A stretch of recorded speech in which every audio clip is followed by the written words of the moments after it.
Hey, what's good YouTube? Welcome to MLC. My name is Genie and this is Beyond the Panels, a series where we explore the humanity behind anime, the themes, emotions, philosophies, and hidden meanings that make these stories stay with us long after the fights are over. And honestly, there may not be a better anime to start with than Jujutsu Kaisen, because beneath all the insane animation and hype moments, JJK Season 1 is actually a story about fear, suffering, and what it truly means to live a meaningful life in a cruel world. So today, we're diving into the real meaning behind JJK Season 1. If you enjoy deep anime breakdowns like this, make sure to subscribe, because this is only the beginning. Now let's go beyond the panels.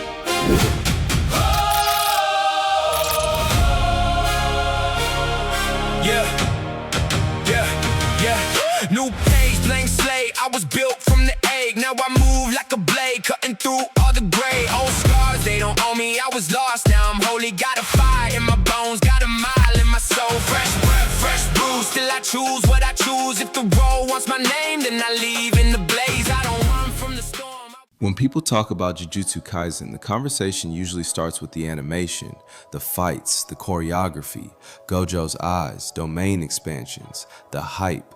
And yeah, all of that is incredible, but I don't think that's the real reason Season 1 exploded the way it did, because underneath all the flashy battles and insane action sequences, Jujutsu Kaisen is actually a story about something much darker.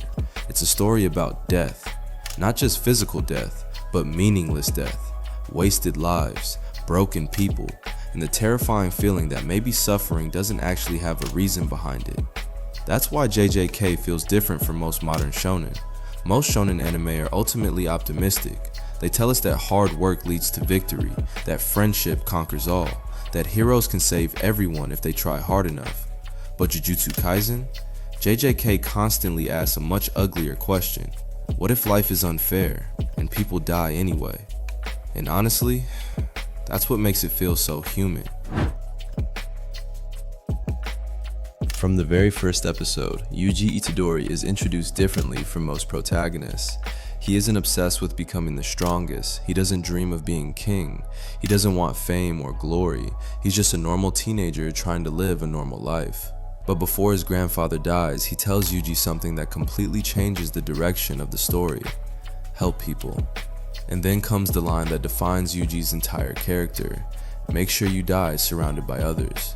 That moment is important because Yuji's journey isn't really about becoming powerful, it's about understanding what makes a death meaningful. And the terrifying thing is, the world of Jujutsu Kaisen doesn't actually give him a clear answer, because almost immediately after entering the world of sorcerers, Yuji realizes something horrifying. Good people die horribly, not gloriously, not heroically, just horribly. Junpei dies, children die, innocent civilians die, sorcerers die young. And unlike traditional shonen anime, JJK rarely romanticizes death. Death in this world feels sudden, cold, cruel. Sometimes people don't get final speeches, sometimes there's no dramatic soundtrack, sometimes people just disappear. And that realism creates anxiety throughout the entire season. Yuji starts the story believing that saving people is simple, but by the end of Season 1, he realizes that no matter how strong he becomes, he cannot save everyone. And that realization destroys him emotionally, because Yuji is a character who genuinely values human life. That's why the Junpei arc hurts so much. The Junpei storyline is where many viewers realized Jujutsu Kaisen was operating on a completely different emotional level. Because Junpei isn't evil, he's lonely, bullied, ignored, broken by the world around him. And that's exactly why Mahito chooses him. Mahito doesn't manipulate Junpei because he's powerful, he manipulates him because he's vulnerable. And honestly, that's one of the darkest things about Mahito as a villain. Most anime villains want domination or revenge.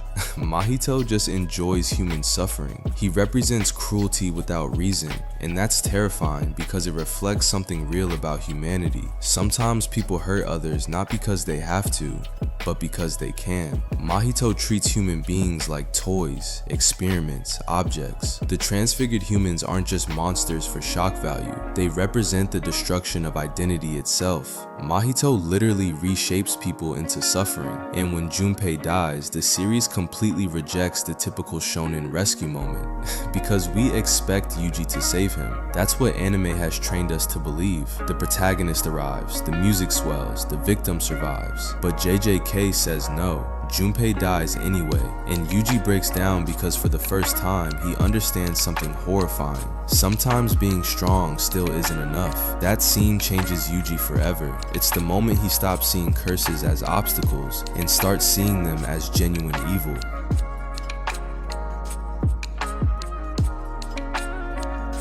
Now interestingly, in a world filled with fear and death, there's one character who feels almost untouchable. Satoru Gojo. Gojo isn't just the strongest character in Season 1, he represents freedom itself. Whenever Gojo appears, the atmosphere changes instantly. Characters relax, enemies panic, the audience breathes easier. Because Gojo exists outside the normal rules of fear, and visually, the anime constantly reinforces this. The blindfold, the confidence, the way he casually jokes during life-threatening situations. Gojo moves through the world like someone who cannot be controlled. But that freedom also isolates him, because nobody truly understands him, and that's the tragedy underneath his character. Gojo has enough power to change the world, but not enough power to fix it alone. That's why he becomes a teacher. A lot of people think Gojo's goal is simply defeating curses, but it's bigger than that.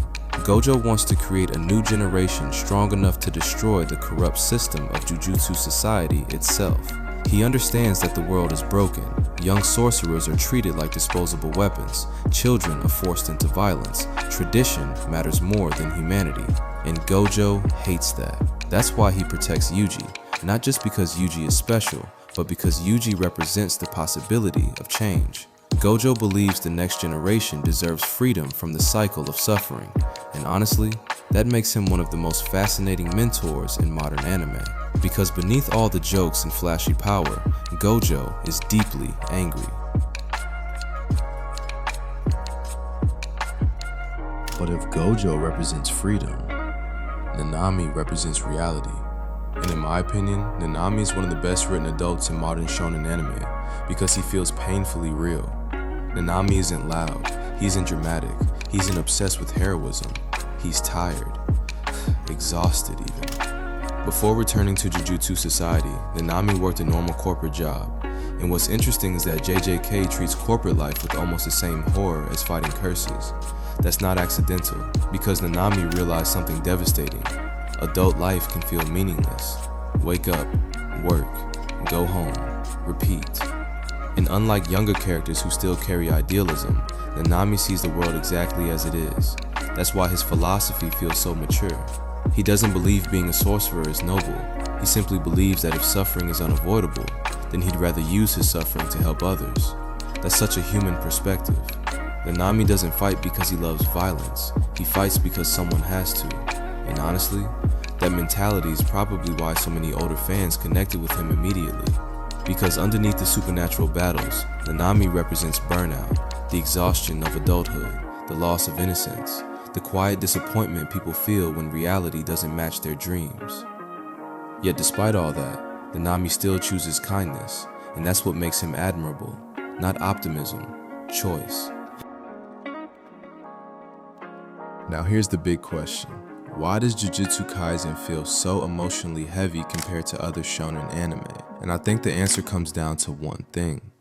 Consequences. In many shonen stories, characters suffer, but the world itself still feels hopeful underneath. In JJK, suffering leaves scars, emotionally, mentally, physically. Characters aren't protected by morality. Good people can fail, bad people can win. Trauma doesn't magically disappear. Even the power system reflects this darkness. Cursed energy is literally born from negative human emotions. Fear, hatred, regret, anger. That means the entire supernatural world of JJK is built from human suffering. Think about how insane that is. The monsters in this world are created by humanity's pain. And suddenly the entire series starts feeling symbolic. Curses aren't just monsters, they're manifestations of human darkness. darkness. Mahito represents cruelty, Sukuna represents chaos and ego, the system represents corruption, and the sorcerers are basically children forced to carry the emotional weight of society. That's why season 1 resonates emotionally even during quieter scenes, because underneath every battle is the constant reminder that this world is unfair, and yet the characters keep moving forward anyway.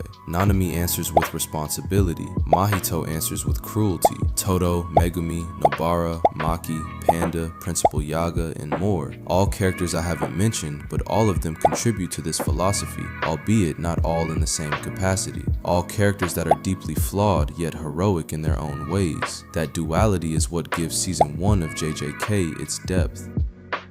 I know that other seasons in the JJK anime are absolutely peak, and I'm still gonna do more episodes on those in future, but season 1 for me is genuinely so great for just making us understand the world of Jujutsu and cursed energy, and just how dark the story is going to build up and become. So let me know your thoughts down in the comments, and I'm curious, what are some of your favorite moments in season 1? If you guys enjoy anime recaps, video essays, rankings, etc., then be sure to hit that subscribe button for future videos. Peace.